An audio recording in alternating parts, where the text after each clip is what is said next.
There are several methods for managing the musculoskeletal tumors using percutaneous approach. Among those, thermal ablations are most commonly used, and I'm going to talk about radiofrequency ablation and cryoablation. RFA and cryotherapy are two most common methods used for thermal ablations. These treatments were initially used for curative treatment of liver tumors. Now, both options are widely used for various tumors arising from kidney, lung, and musculoskeletal structures. Radiofrequency ablation is performed using alternating current of high-frequency radio waves. These waves induce resistance of biologic tissue, which causes local ions in the tissue to vibrate.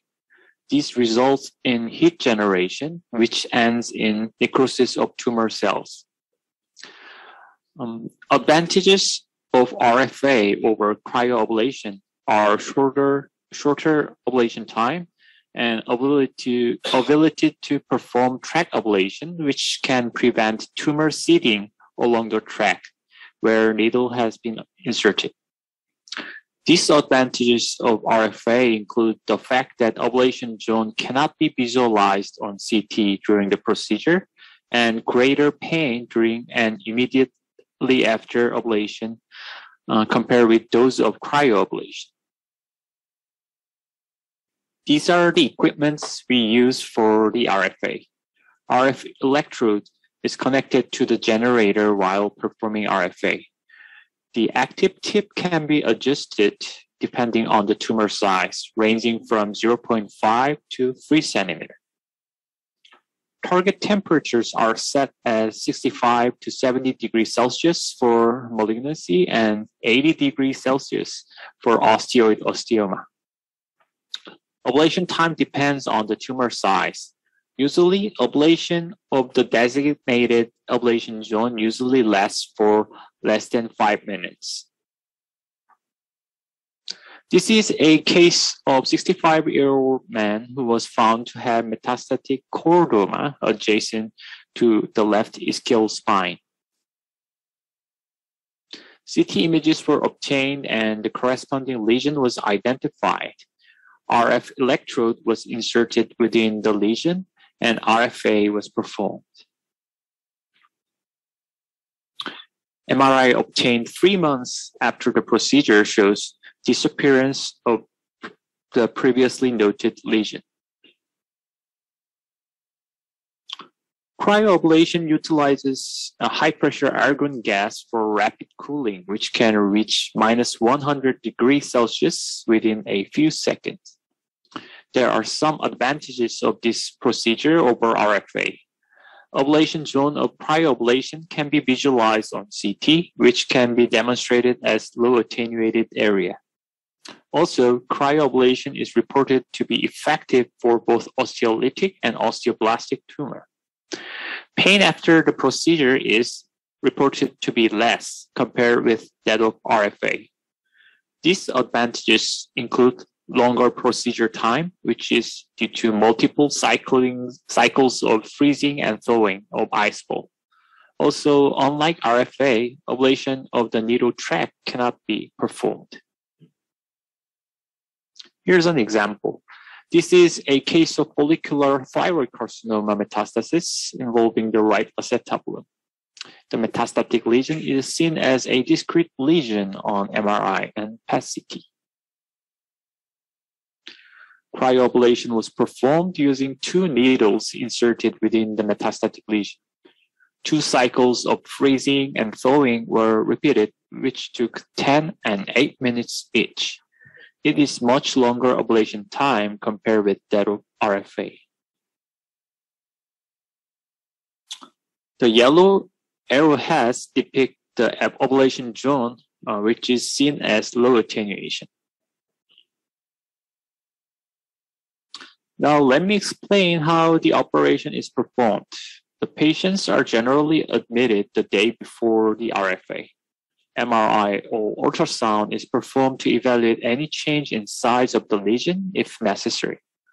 On the next day, RFA is done at CT room under general anesthesia.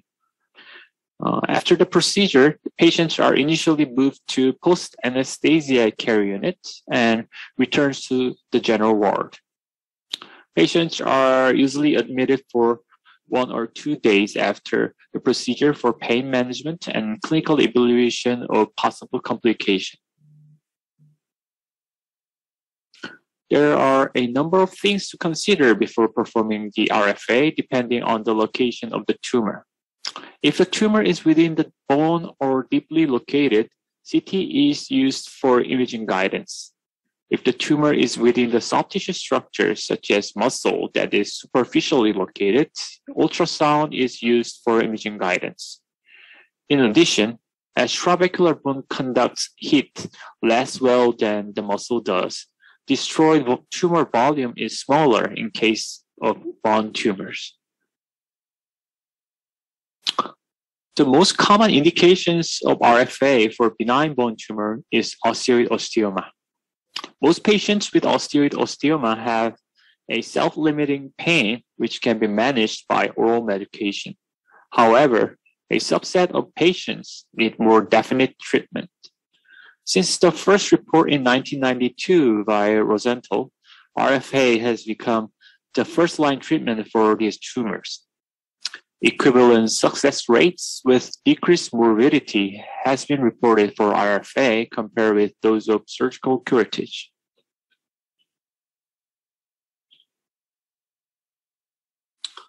This is an actual case of RFA in osteoid osteoma. A 28-year-old man presented with right lower leg pain. The radiograph reveals periosteal new bone formation along the lateral shaft of the right tibia. CT reveals a radiolucinitis surrounded by sclerotic lesion, which suggests the diagnosis of an osteoid osteoma. A track for the insertion of the needle was planned. Then the bone biopsy needle with drill were used to obtain tissue samples and to make a path to insert the RF electrode. We believe drilling across the tumor itself has certain therapeutic effect as it crushes the tumor tissue. Finally, the RF electrode was placed and RFA was performed. This is another case of osteoid osteoma. A 28-year-old female patient underwent hip MRI for evaluation of intractable left hip pain. She has been taking pain medication over a year. MRI reveals a small round lesion with peripheral high signal intensity centered at the medial cortex of the left femoral neck.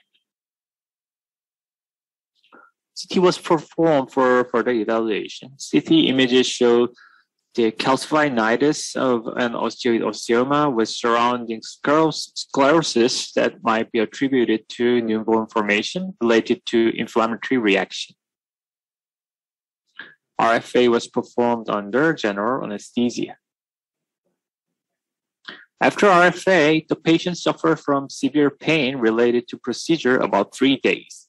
After 3 months later, the patient reported markedly improved pain and she stopped taking pain medication. In case of malignant tumors, there are 2 major indications for ablation. One is oligometastasis and the other is painful bone metastasis. Oligometastasis means presence of metastatic lesions in less than 5 separate sites. For these lesions, ablations are done to ablate the entire tumor to achieve local control. On the other hand, ablations done for painful bone metastasis that is intractable to radiation therapy targets the interface between the tumor and surrounding bone.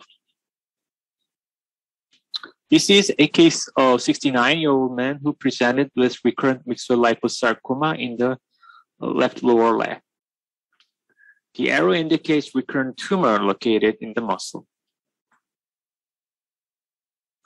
Ultrasound was used for imaging guidance of the RFA.